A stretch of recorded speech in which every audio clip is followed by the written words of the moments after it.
What if the world you see today was never meant to look this way? What if the map you memorized in school, the flags you recognize, and the borders you believe are fixed were all shaped by a single moment that never happened? Let's walk into a version of history that looks familiar at first glance, but the deeper you go, the stranger it becomes. A version where the ships crossing the Pacific reach the shores of the Americas not from Europe, but from China. In the early 1400s, China stood at the peak of its power. The Ming Dynasty ruled one of the richest civilizations on Earth, with organized cities, paved roads, crowded markets, libraries and canals carrying life through the empire. If you enjoyed the video, don't forget to like, comment and subscribe for more content. At the heart of this world was the Chinese treasure fleet, a collection of ships so massive they made European vessels look like toys. These ships weren't just boats, they were floating worlds, capable of carrying hundreds of men, supplies, animals, tools, and gifts.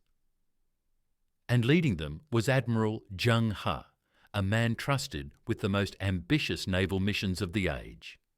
In our timeline, Zheng He sailed through Southeast Asia, India, Arabia, and Africa. But he never crossed the Pacific. Now shift your mind into a timeline where he does. Maybe the winds shift. Maybe the emperor pushes for greater discovery. Maybe one political decision changes everything. The treasure fleet turns toward the endless Pacific. Days stretch into weeks. The ocean becomes a silent blue desert, and every sailor knows they are walking into the unknown.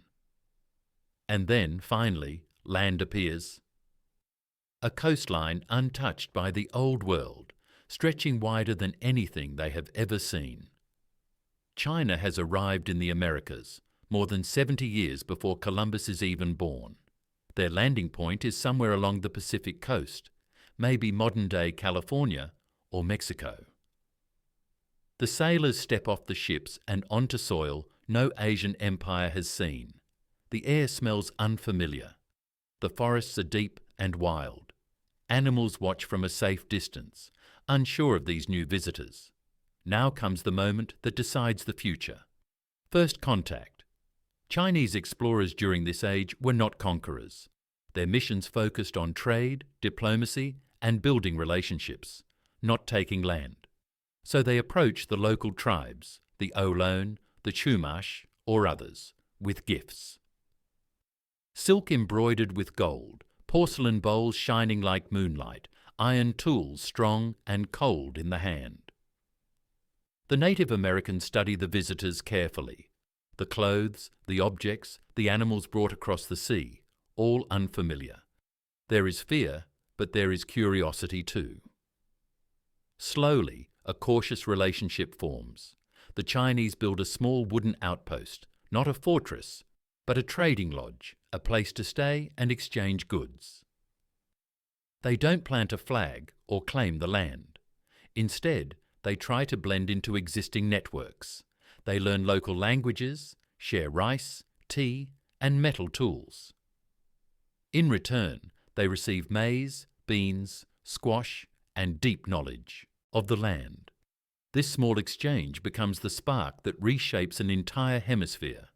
Technology begins flowing into the Americas earlier than in our timeline. Metal tools spread, farming becomes more efficient, hunting becomes easier, and tribes grow stronger. Reports travel back to China, describing the vast new continent with its forests, fertile valleys, and strange new plants and animals. Curiosity explodes. A second fleet travels across the Pacific, then a third. By 1450, small Chinese settlements appear along the Pacific coast. They aren't large cities, but lively ports where Native Americans and Chinese traders work together. Two cultures blend. You can hear Chinese spoken in the market and native drums beating at night. Children grow up bridging two worlds. Then history bends again. In our timeline, China shut down exploration and burned most of its ships. But in this alternate world, the emperor sees too much value across the ocean to walk away. The Americas feed China's curiosity, economy, and scientific hunger. Exploration continues.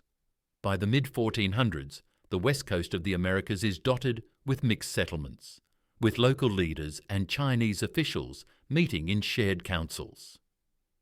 A hybrid culture emerges, bamboo houses beside traditional lodges, tea growing next to American crops, and art blending both styles. The hemisphere begins changing long before Europeans ever arrive.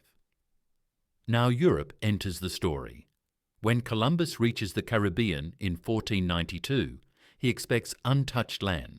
Instead, he finds evidence of Chinese goods, silk, bronze bells, porcelain cups, and some locals even speak bits of Chinese, learned through trade networks stretching across the continent. This shocks European monarchs. China is already here. They have outposts, they have alliances, they have decades of cooperation with native peoples. Europe realizes something unsettling. They are late. In this world, Europe cannot simply conquer the Americas. Native societies are stronger and more connected. They have steel tools, improved farming methods, and deeper knowledge of the land. Spanish and Portuguese explorers must negotiate instead of dominate. Civilizations like the Aztec and Inca are not easily overthrown. The power balance changes. China does not send armies, but it supports its settlements with tools, knowledge, and advisors. The West becomes a zone of Chinese native states, while the East becomes a mix of European native alliances. The Americas turn into a complex chessboard of cultures, none able to fully overpower the others. By 1600, trade routes run across the continent. Chinese navigation methods improve travel on rivers. Native farming techniques spread across China earlier, strengthening food supplies. Papermaking spreads across tribes, raising literacy. Knowledge flows both ways.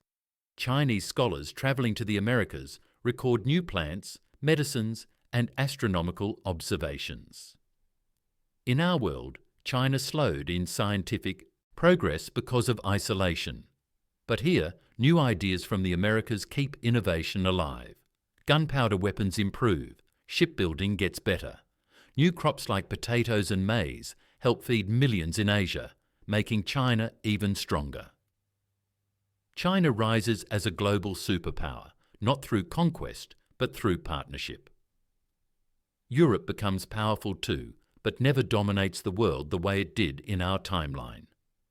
The Atlantic remains important, but the Pacific becomes the centre of global trade. English might never become the global language. Instead, Mandarin or a blended trade language might take its place. And without total European control, the large-scale African slave trade never develops the same way, avoiding one of the darkest scars in human history. By modern times, the Americas are unrecognizable compared to our world. Instead of one United States, the continent is a patchwork of multicultural states. Some follow Confucian ideas, some follow European philosophies, and many follow ancient native traditions. Cities along the Pacific are megacentres of trade and culture. A child in this alternate world might speak Chinese at school, follow tribal customs at home, and read European science books by night. Cultures blend, not disappear. This world feels familiar yet transformed, and all of it happened because one fleet kept sailing just a little further into the unknown. One emperor said yes instead of no. One moment shifted an entire planet. History is fragile, it bends easily, and sometimes the smallest change can create a world completely different from the one we know. If you enjoyed the video, don't forget to like, comment, and subscribe for more content.